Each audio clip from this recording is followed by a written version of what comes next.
Hello guys, welcome back to my channel. This is engineer Abdul Hadi और आप देख रहे हैं इंजीनियर स्किल। इस वीडियो में हम डिस्कस करेंगे batching plant QC inspector responsibility.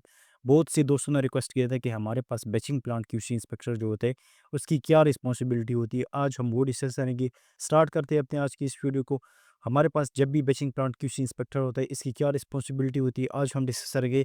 सबसे पहले हमारे पास है check the calibration of the plant every 4 month renew and laboratory every 6 month renew. इसके मतलब है कि हमारे पास जो बैचिंग प्लांट होता है इसकी कैलिब्रेशन आपकी हर 4 मंथ के बाद होनी चाहिए, वो आपने रिन्यू करना होता है।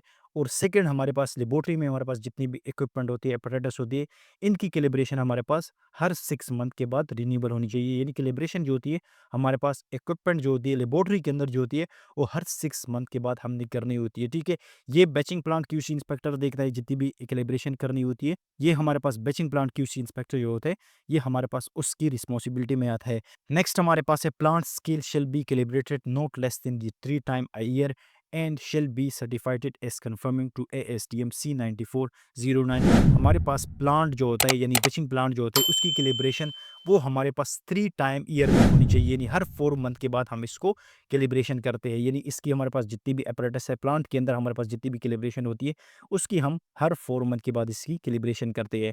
नेक्स्ट हमारे पास है check the TDS and pH of mixing water 6 to 8% और 500 ppm। जब भी हमारे पास कंक्रीटिंग होती है तो वाटर जो हम मिक्सिंग करते हैं कंक्रीट के अंदर उसकी TDS वैल्यू और pH वैल्यू जो होती है वो बैचिंग प्लांट क्यूसी इंस्पेक्टर ही देखता है।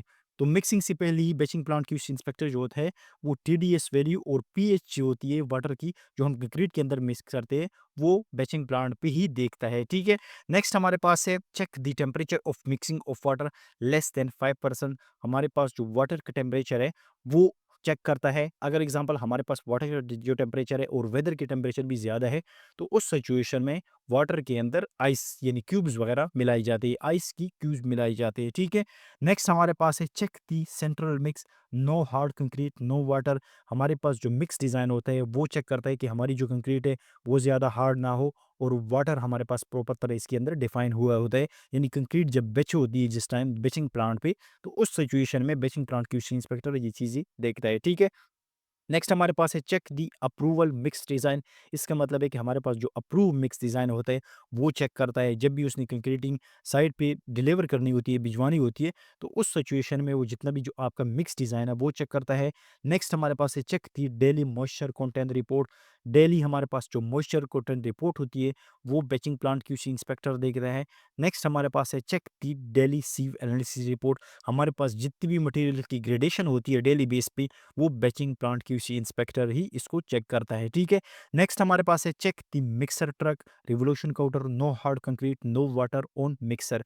कहते हैं कि हमारे पास जो रिवोल्यूशन काउंटर होता है CTM का यानी कंक्रीट ट्रांजिट मिक्सर का वो चेक करता है कि वो सही है। कंक्रीट हमारे पास जब साइड पे भिजवानी होती है उससे पहले देखते हैं कि कंक्रीट का जो स्लम्प है वो काफ़ी ज़्यादा हार्ड तो नहीं है या हमारे पास वाटर की वर्केबिलिटी जो है या वाटर सीमेंट रेशो जो है वो इंक्रीज तो नहीं है, ज़्यादा तो नहीं है। अगर इन केस हमारे पास जो कंक्रीट है वो हार्ड है, स्लम्प हार्ड है, तो उस सिचुएशन में बेचिंग प्लांट क्यूसी इंस्पेक्टर के पास हेल्पर होता है या LT होता है, वो जाके जो हमारे पास एडमिक्सर जो होता है वो इसके अंदर यूज़ कर सकता है। ठीक है, नेक्स्ट हमारे पास है mill test certificate shall be provided of each shipment of cement. हमारे पास जब भी हमारे पास type of different type of cement use होते हैं, हमारे पास पोर्टलैंड सीमेंट जब भी यूज़ होता है मोस्टली हमारे पास जो पोर्टलैंड सीमेंट यूज़ होता है या OPC सीमेंट यूज़ होता है, तो उस सिचुएशन में हम मिल्स टेस्ट सर्टिफिकेट जो होता है जो हमें सीमेंट के लिए प्रोवाइड किया किया जाता है, जो हमारी कंपनी जो होती है जिससे हम सीमेंट डिलीवर करते हैं वो हमें प्रोवाइड करती है, तो इसको लाजमी चेक किया जाता है। ठीक है,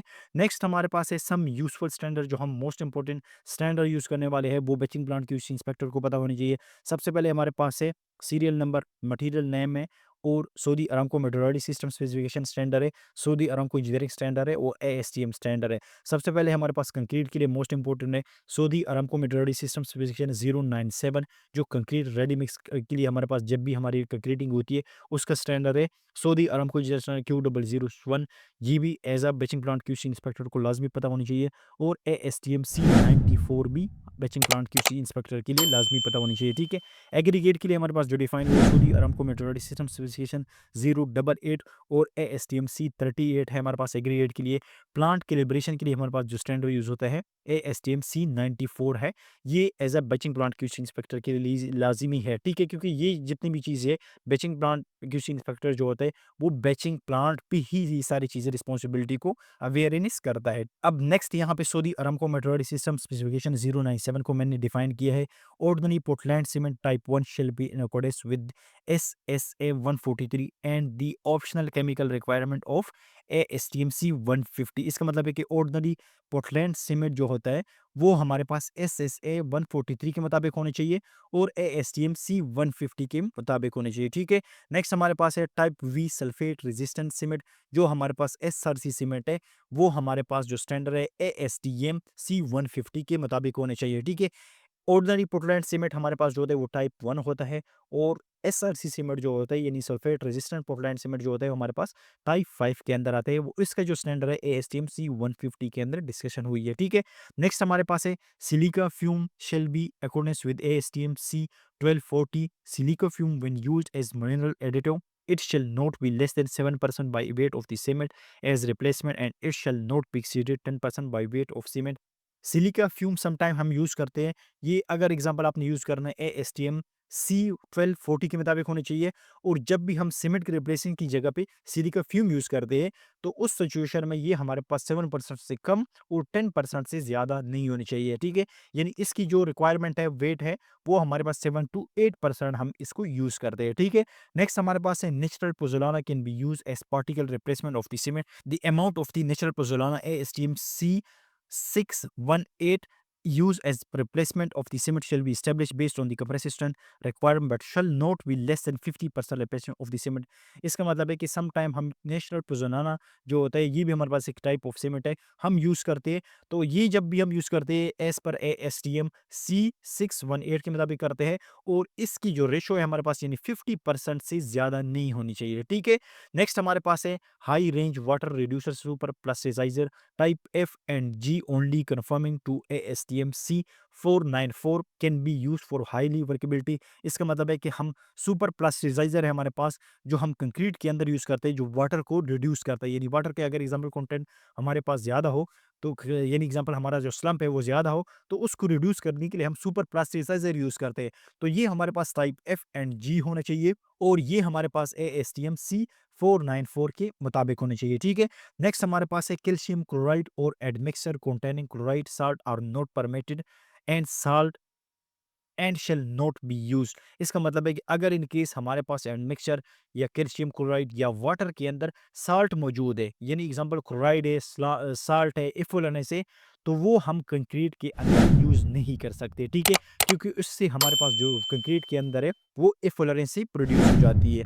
नेक्स्ट हमारे पास है admixture manufacture technical data sheet including dosages range of the slump temperature range and storage requirement shall be submitted to the purchaser with propose mix design. कहते हैं कि हम जब भी हमारे पास जिस कंक्रीट के अंदर हमारे पास जो एडमिक्सचर यूज़ होता है, जो हमारे पास टेक्निकल डेटा शीट होता है, वो हमने प्रोवाइड करना होता है। यानी इसको हमने बताना होता है कि इसकी स्लम्प की वैल्यू कितनी होनी चाहिए, टेम्परेचर कितना होना चाहिए, स्टोरेज रिक्वायरमेंट क्या होनी चाहिए। ये हमने परचेसर को डिफ़ाइन करना होता है। पहले इसी हमारे जो टेक्निकल डेटा शीट होता है, उसमें ही हमने इसको डिफ़ाइन करेंगे कि हमारा जो एडमिक्सचर है, ये होना चाहिए, इतना हमारे पास केजी होना चाहिए और स्लम्प की वैल्यू इतनी होनी चाहिए, टेम्परेचर इतना होना चाहिए। ये हम टेक्निकल डेटा शीट में प्रोवाइड करते हैं।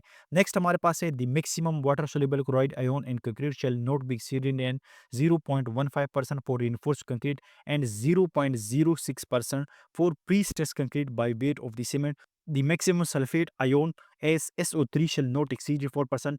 Test shall be in accordance with the ASTM C1218 British Standard 1881 124। इसका मतलब है कि हमारे पास जो soluble chloride ion होते हैं कंक्रीट के अंदर वो 0.15% से ज़्यादा नहीं होनी चाहिए आरसीसी कंक्रीट के लिए यानी रीइंफोर्स कंक्रीट के लिए और प्री स्ट्रेस कंक्रीट के लिए हमारे पास क्लोराइड आयोन जो है वो 0.06% से ज़्यादा नहीं होनी चाहिए प्री स्ट्रेस कंक्रीट के अंदर, ठीक है।